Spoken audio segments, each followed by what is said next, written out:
កម្រាលព្រំក្នុងកិច្ចពិធីមង្គលសំខាន់កម្រិតណាប្រកាសណាស់សំខាន់ខ្លាំងព្រោះមិនមែនត្រឹមតែជាគ្រឿងតុបតែងប៉ុន្តែជាផ្នែកមួយនៃអារម្មណ៍និងស្តង់ដារពិធីទាំងមូលហើយទាំងនេះគឺជាមូលហេតុដែលធ្វើឲ្យពិតជាសំខាន់ខ្លាំង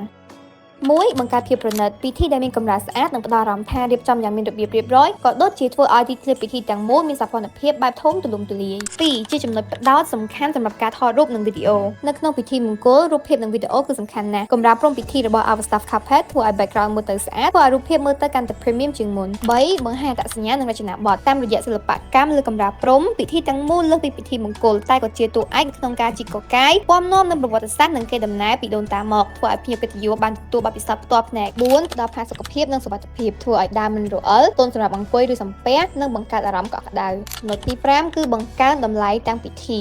ដែលរៀបចំល្អគ្រឿងតុបតែងគ្រប់គ្រាន់នឹងធ្វើឲ្យភ្ញៀវមានអារម្មណ៍ថាពិធីមានគុណភាពនិងមានតម្លៃខ្ពស់